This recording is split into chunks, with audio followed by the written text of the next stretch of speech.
Alhamdulillahi nahmaduhu wa nasta'inuhu wa nastaghfiruh wa na'udzu billahi min syururi anfusina wa min sayyiati a'malina may yahdihillahu fala mudilla lahu wa may yudlil fala hadiya lahu wa asyhadu an la ilaha illallah wahdahu la syarika lahu wa asyhadu anna Muhammadan abduhu wa rasuluhu sallallahu alaihi wa ala alihi wa ashabihi ajma'in, amma ba'd. Pada pertemuan sebelumnya kita telah menyelesaikan fasal yang disebutkan oleh Syekh Abu Sulaiman Al-Baihani hafizahullah ta'ala pada fasal fi ahli sunnati wal jamaah. Beliau menyebutkan ahlu sunnati wal jamaah humul ladzina hadahumullahu limakhtulifa fihi minal haqq. Mereka lah ahlu sunnati wal jamaah adalah orang-orang yang diberikan hidayah, diberikan petunjuk oleh Allah Subhanahu wa taala terhadap perkara-perkara yang diperselisihkan padanya dari perkara al-haq tersebut. Fajtama'at lahum hidayatut tabyin wal irsyad wa hidayatut taufiq wal ilham, sehingga terkumpullah pada ahlus sunnati wal jamaah dua hidayah, yaitu hidayatut tabyin wal irsyad dan hidayatut taufiq wal ilham.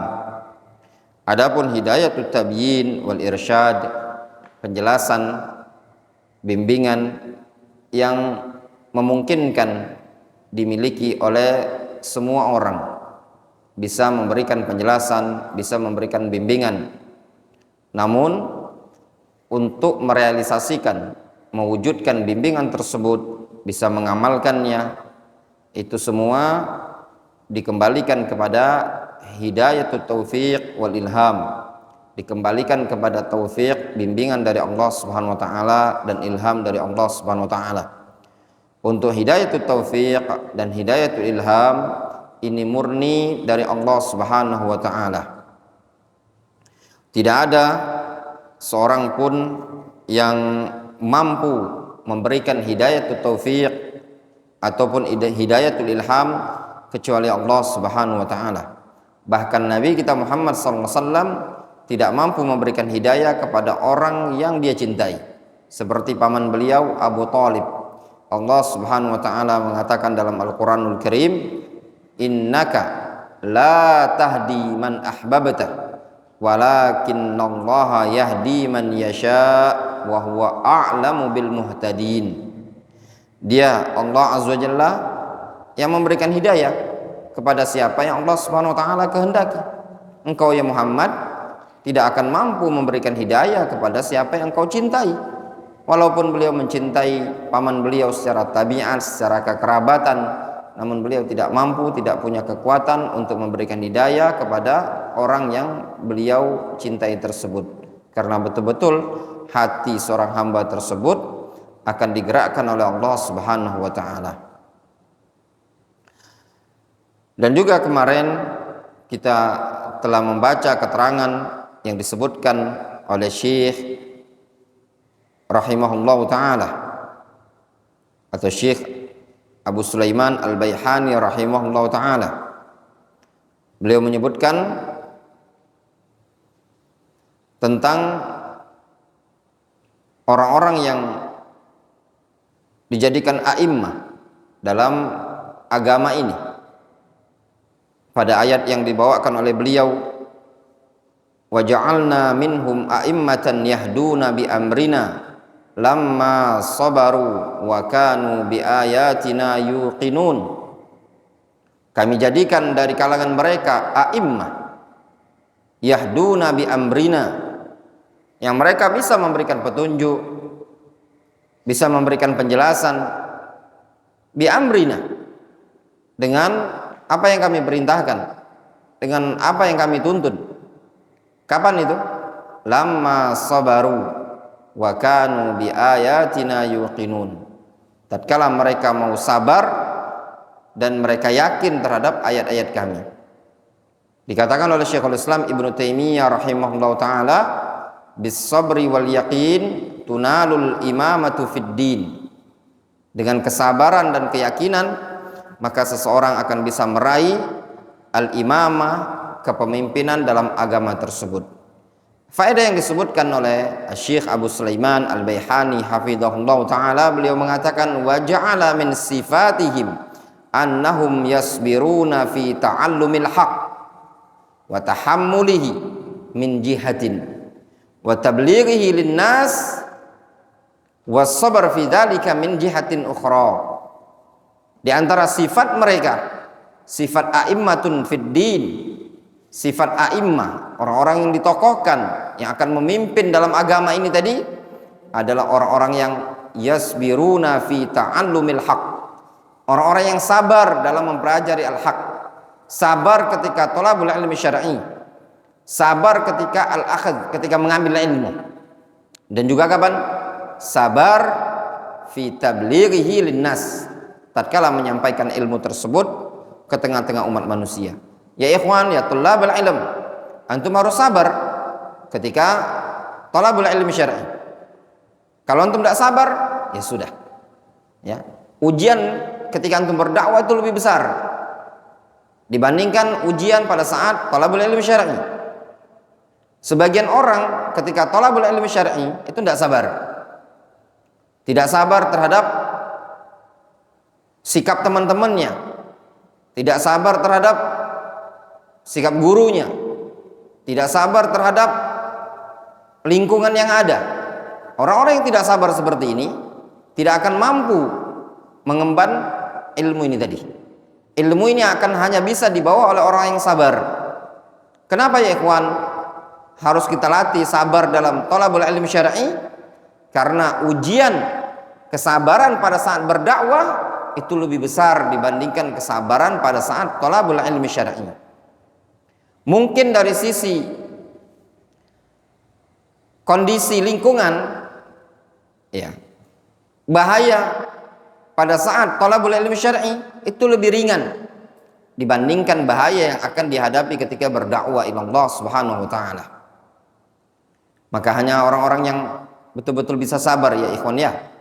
Antum kalau dalam jumlah masih jumlahnya puluhan, antum tidak sabar, antum akan berjumpa dengan orang-orang yang ribuan, ratusan. Kalau seandainya tidak sabar dalam jumlah puluhan, gimana antum akan menghadapi orang-orang yang jumlahnya ratusan? Kalau antum punya satu guru, antum tidak sabar, gimana dengan guru yang antum harus banyak? Dan ujian ketika berdakwah lebih banyak lagi. Ingat, jadikan prinsip hidup antum dalam thalabul ilmi syar'i. Kalau antum ingin menjadi a'immatun fid din, antum harus mampu yatahammal as-sabr. Dengan antum mampu yatahammal as-sabr, disebutkan oleh Syekhul Islam Ibnu Taimiyah rahimahullah taala dalam kitab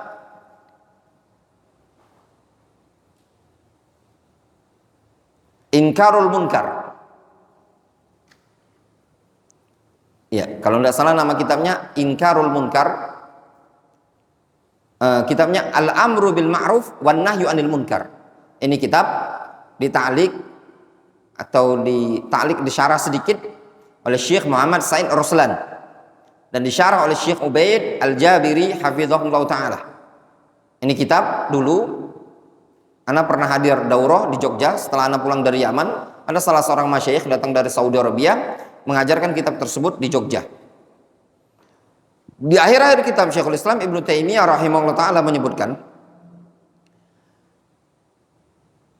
syaja'ah, keberanian itu akan muncul pada orang yang yatahammal as-sabr, mampu mengemban kesabaran. Kalau dia tidak mampu mengemban kesabaran, maka orang tersebut tidak akan ada pada dirinya asy-syaja'ah. Itu yang pertama ya kawan. Dengan antum mampu mengemban kesabaran, muncul keberanian nantinya. Dan itu semua butuh dilatih. Wa man yatasabbar yusabbirahullah. Siapa yang berupaya untuk sabar, maka Allah Subhanahu wa taala akan berikan kesabaran. Dan prinsip yang berikutnya, kalau istilah kita Indonesia, jangan gampang patah arang. Apa bahasa kerennya? Jangan gampang baper. Entah bahasa Sundanya apa nih? Jangan gampang baper. Apa baper? Terbawa perasaan. Ya, tersinggung kalau bahasanya. Ya, tersinggung. Nah, orang-orang yang tersinggung itu sudah ikhwan ya. Itu orang-orang yang tidak Allah butuhkan dalam dakwah ini tadi, jujuran. Kalau antum belajar punya mental-mental yang gampang sakit hati, gampang tersinggung, gampang baper, dah fix. Fa anta lasta min hamalatil ilm. Ya, deal. Antum bukan pembawa ilmu ini tadi. Ya. Nah, kalau antum baper-baperan, ya, mondok disegak kawannya, bahasa segak tuh, segak, dibentak kawannya, udah ngomong sama abinya, abi cariin pondok lain. Antum belum pernah kan? Selama antum mondok, antum udah berapa tahun mondok? 2 tahun. Pernah nggak antum selama mondok tuh ada orang nenjok tembok itu tonjoknya, der, sini Abdurrahman, duel kita. Belum pernah? Berarti belum. Belum layak jadi ustad, karena belum mengalami seperti itu. Ya enggak? Pernah nggak antum kira ini gara-gara masak terong itu, mau piket dapur itu terong, entah apa pokoknya yang nggak kecocokan gitu kan? Apa antum mau nyinggung? Katanya dia orang Sambas, tahu enggak, orang Dayak antum? Tambak tahu antum? Dulu ada di Gresik itu dekat pondok itu ada tambak. Duel kita ke sana. Jangan di sini, lihat ustad. Kalau antum jiwa-jiwa lapar. Ana 4 tahun di Gresik, Jawa Timur itu, seingat ana 3 kali ana ditantang orang. Ya, 3 kali ditantang. Yang pertama lagi di SMS-in dulu, turun Ustaz, turun Abdurrahman. Duel kita. Orang Sambas, orang Kebumen, orang Jawa, Sambas, Jawa Tengah, sama Medan. Tiga-tiganya nggak ada anak lawani. Ya. Di Yaman pernah juga. Tapi nggak pernah nah duel begoco di pondok, nggak pernah. Kalau ditantang-tantang tuh biasa. Ya, kenapa anak nggak mau duel begoco di pondok? Anak menjaga nama. Karena memang cita-cita anak belajar harus berhasil. Kenapa? Ketika antum kelahi itu nama antum akan diingat sama kawan-kawan yang lain. Nah, anak nggak mau nama anak tuh diungkit di medan dakwah. Abdurrahman suka kelahi dulu di pondok. Ada orang bilang, siapa dakwanya? Lihat player. Ada cerita sedikit ya. Dulu anak pernah lihat player kajian itu, Fulan isi kajian. Anak lihat si Fulan isi kajian. Kita yang tahu, ya. Tapi nggak terlalu terkenal juga orangnya. Ya. Kadang lihat player Fulan, oh si Fulan Alan. Ya, itu nggak mau anak. Ya, alhamdulillah antum bisa tanya orang-orang yang belajar di Yaman atau di mana, nggak dikenal kita sebagai orang yang bikin gaduh di pondok pesantren. Ya, dan sabar. Apa yang ada dalam dunia thalabul ilmi syar'i, jangan baper, jangan gampang tersinggung. Dan selama anak menuntut ilmu ya ikhwan, tidak pernah anak membangkang kepada seorang guru. Ya. Dan itu juga yang anak praktekkan sampai sekarang. Anak masih berhubungan dengan masyayikh yang ada di negeri Yaman, dengan guru-guru yang ada di Indonesia ya ikhwan. Nah, anak perhatikan di buku-bukunya murid-muridnya Syekh Muqbil, ya, buku murid-murid Syekh Muqbil, kalau antum lihat buku tulabnya Syekh Muqbil, selalu di muqaddimah itu menyebutkan ucapan terima kasih kepada Syekh Muqbil. Ya. Jazakallahu Syekhana Aba Abdurrahman Muqbil Al-Wadi'i walahu minna kaza wa kaza, terus disebutkan. Anak perhatikan di seluruh banyak dari buku-buku yang diajarkan yang ditulis oleh murid-murid beliau, disyarah oleh murid-murid beliau. Disitulah ya kan keberkahan ilmu. Ya. Apa di antara keberkahan ilmu? Antum jangan bermasalah sama gurunya antum. Ya, kuncinya di sana. Ketika antum tidak bermasalah sama gurunya antum, kesuksesan antum akan berhasil. Ya. Sebagaimana antum jangan bermasalah dengan orang tuanya antum. Ya. Kunci belajar dan hidup ini tadi, yang kalau kehidupan ini tadi antum jangan bermasalah dengan orang tua.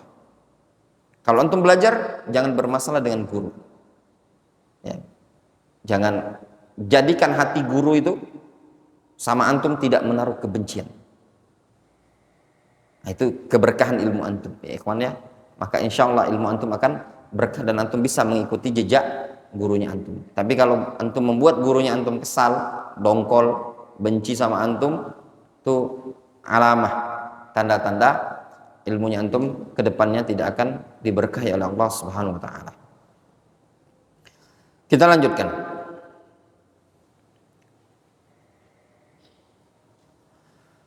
Qala hafizahullah taala, fakanu ala siratil mustaqim. Mumpung anak ingat ikhwan, untuk anak-anak tahfidzul Quran, ana sarankan antum untuk memutkinkan terus hafalan Al-Quran ya. Coba antum mutkinkan terus, antum hafalkan, diperbaiki terus ya bacaan Al-Qurannya, dimutkinkan hafalannya, diperbagusi terus. Kemudian kalau bisa antum hafalkan matan ilmu tajwid seperti Manzum Jazariyah ya, Jazariyah. Insyaallah ya. Tadi ana dihubungi sama Syekh Abdul Atha Ahmad Banajah, salah seorang tulab dari Darul Hadits Dammaj dulunya. Istri beliau orang Indonesia. Beliau ini ya ada di Malaysia. Tadi beliau sudah lama sebenarnya hubungan ana dengan beliau itu untuk undang beliau ke sini. Beliau bilang, insya Allah nanti ana upayakan sebelum safar ana balik ke Yaman. Untuk beliau kan mau safar dulu ke Yaman. Beliau ini domisilinya di Malaysia. Beliau diangkat mufti di sana untuk menjadi dai di masjid kerajaan kalau nggak salah kayak gitu. Pokoknya di wilayah Perlis, Malaysia. Beliau bilang ke ana, nanti ana insya Allah datang ke markis antum dan nanti kita adakan daurah. Ya mungkin ana bilang bisa enggak memungkinkan untuk tulab kami mendapatkan sanad Al-Quran. Kata beliau, sanad ana cukup tinggi. Sanad ana, Hafiz An-Asim cukup tinggi, cukup ali. Kata beliau, mungkin nanti khutbah-khutbah, selangkah-selangkah, mungkin tahap awal nanti setoran Jazariyah.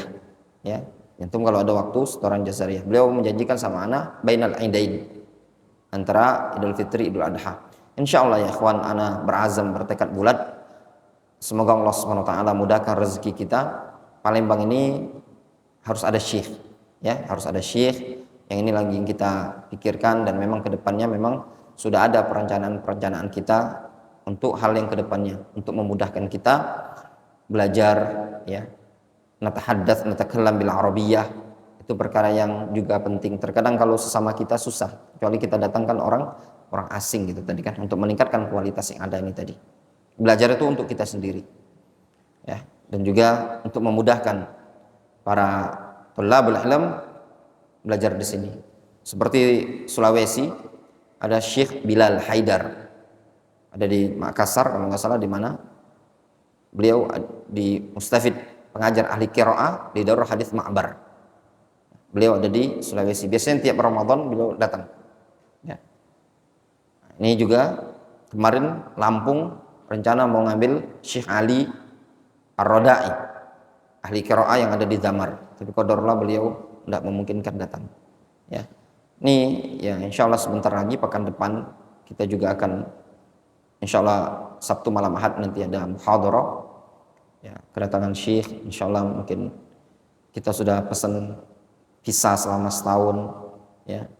Insya Allah lah, memang beliau meninggalkan beliau dakwah di Yaman itu meninggalkan Yaman, insya Allah memang untuk bertahun sama kita untuk dakwah di sini, ngajar di sini. Karena dulu pernah di Solo beliau ya, pernah di, kalau antum pernah dengar di Solo itu ada namanya Masjid Jajar. Masjid Jajar, Mahat apa bahasa Arab Mabais atau apa gitu ya, di Masjid Jajar, pernah ngajar di sana 6 bulan. Teman dulu, sama-sama kami belajar di Syekh Abdurrahman. Ya. Insya Allah nanti ketika beliau datang untuk bisa mempraktekkan ngobrol, natakallam, natahaddath bil Arabiyyah, itu perkara amrun muhim ya. Tinggal ke depannya antum, bagi yang sudah mumpuni, fadhol.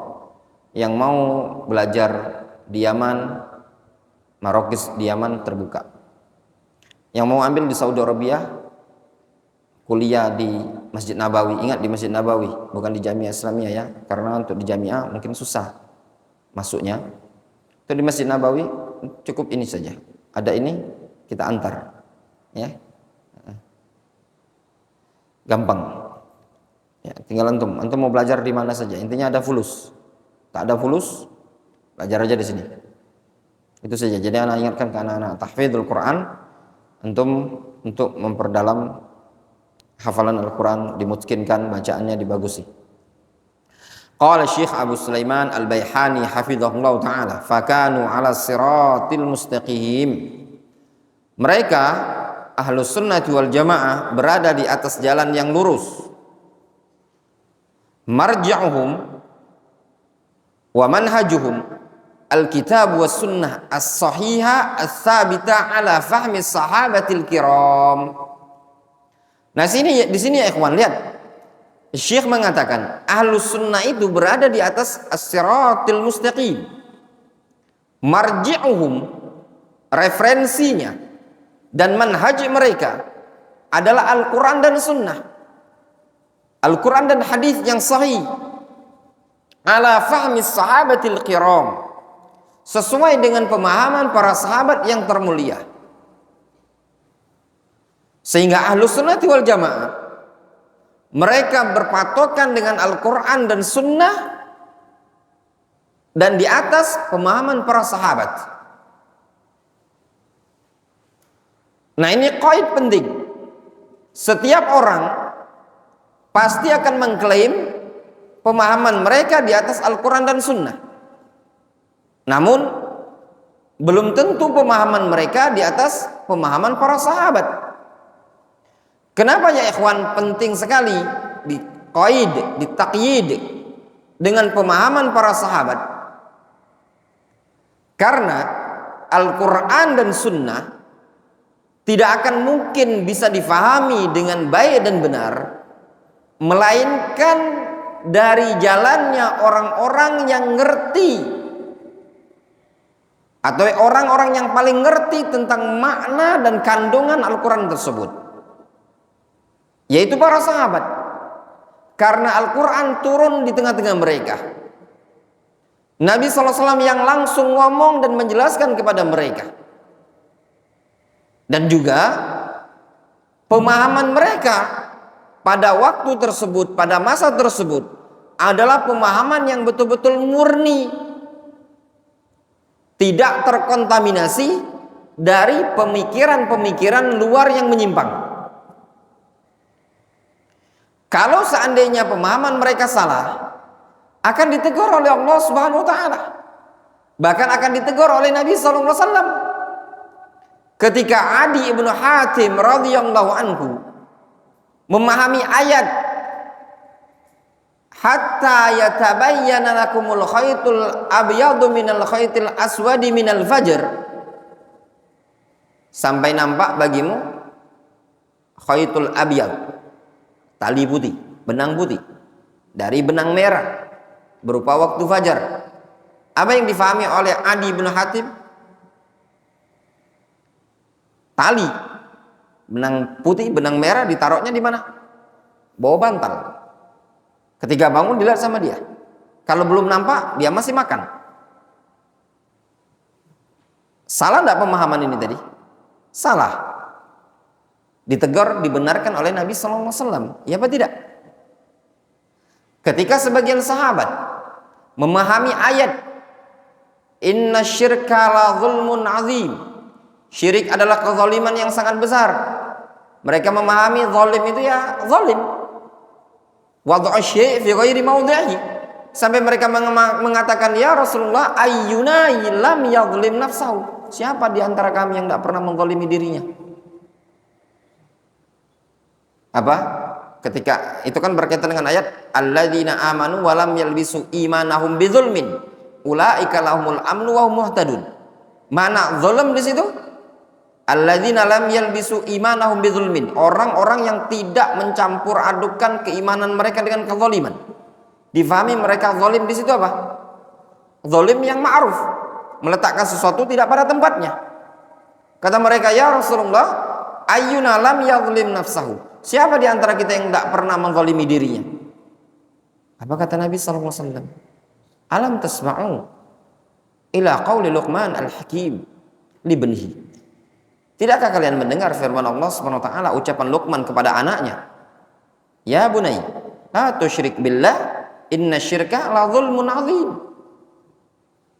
Difahami, dibenarkan, diperbaiki oleh Nabi SAW. Itu pemahaman sahabat. Ketika salah langsung dibenari oleh Nabi SAW, diperbaiki, diralat. Ketika pemahaman tersebut tidak salah, tidak akan ada teguran dari Al-Quran, juga tidak akan ada teguran dari Nabi SAW. Apa contohnya? Ucapan Jabir radhiyallahu anhu, beliau mengatakan, kunna na'zil wal Qur'anu yanzil, kami melakukan azl di zaman Nabi SAW.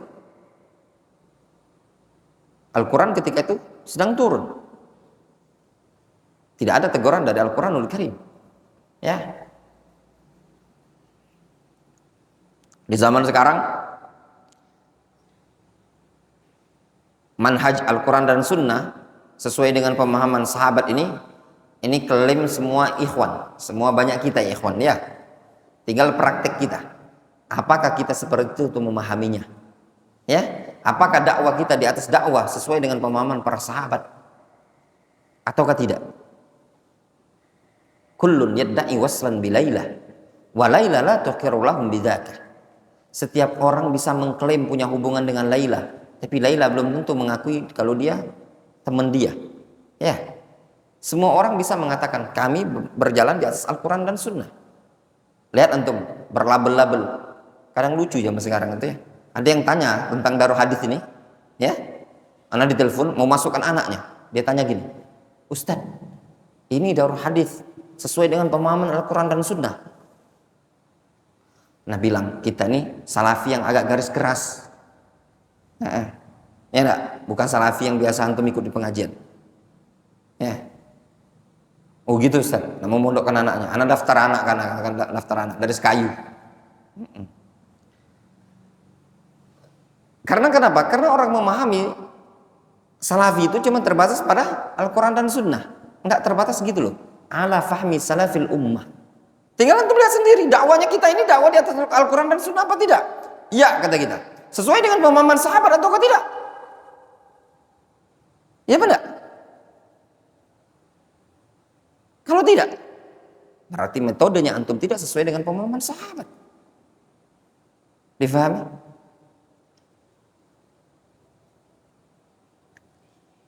Kita lanjutkan. Kata beliau, waqad bayyana Allah Ta'ala fi mawadhi' katsira annahu yajibu mutaba'atu sahabat ridwanullahi 'alaihim fi fahmihim wa suluki tariqatihim. Ya ikhwan, afwan, ana bacanya agak cepat ya. Antum belajarlah bahasa Arab ya, di murajaah bukunya.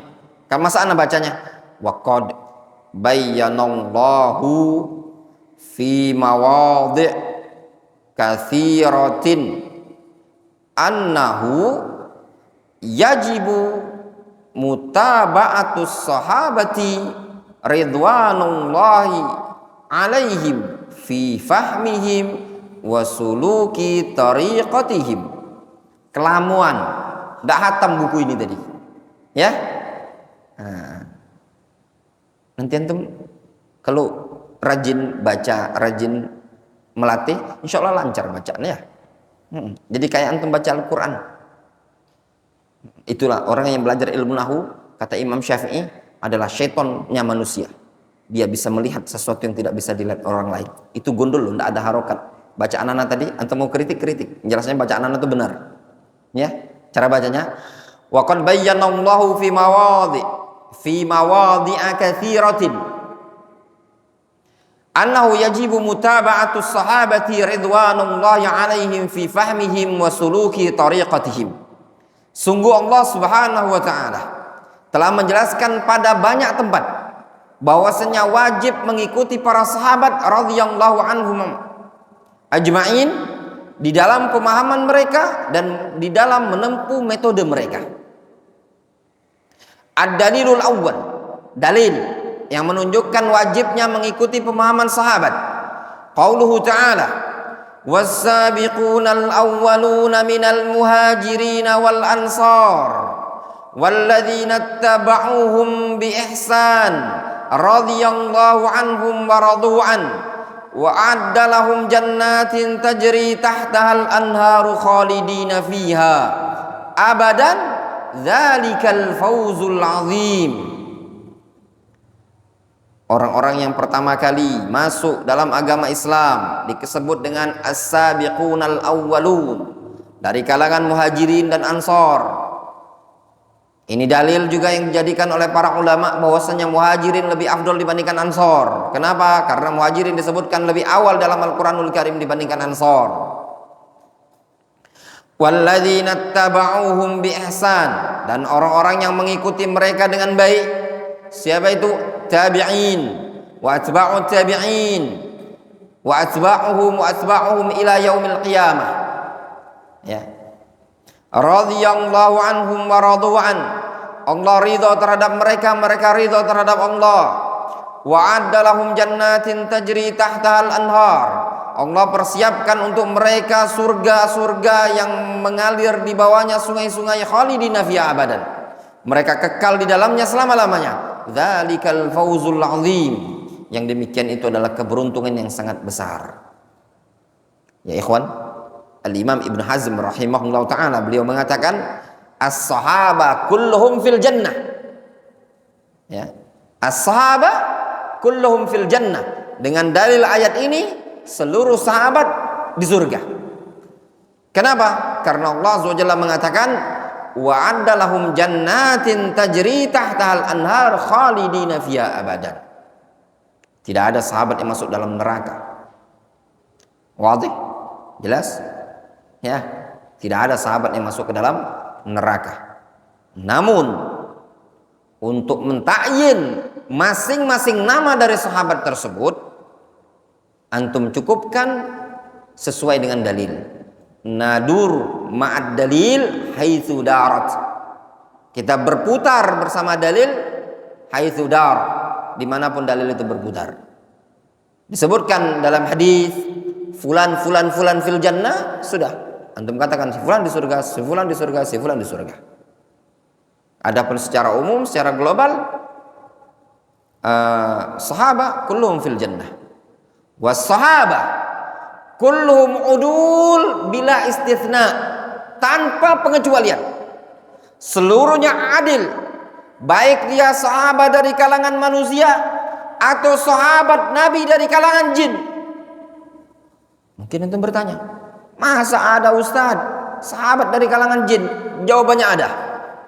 Antum bisa baca kitab Al-Isabah fi Tamyiziz Sahabah karya Al-Hafidz Ibnu Hajar. Beliau menyebutkan adanya sahabat dari kalangan jin. Ya. Nah, sahabat Nabi dari kalangan jin. Masuk Islam dia. Sehingga sepakat para ulama, sahabat seluruhnya udul, orang-orang yang adil, orang-orang yang terpercaya, thiqat. La yahtaj ila tawthiq, semuanya sudah ditadil oleh Allah Subhanahu wa taala, direkomendasi oleh Allah Subhanahu wa taala. Tidak boleh mentaan, mencela para sahabat. Semuanya orang terpercaya. Baik yang namanya disebutkan ataupun namanya tidak disebutkan. Semua sahabat kulluhum udul bila istitsna. Hakadha qala Syekh Abdul Abbas Muhammad Ibnu Jibril Asy-Syahri dalam risalah beliau, as-sahaba kulluhum udul bila istitsna. sahabat seluruhnya adil tanpa pengecualian. Azan. Sudah, antum azan dulu ya. Azan dulu. Di faus dulu. Azan. Udah azan, nanti sudah azan, sholat. Udah sholat lanjut lagi ya.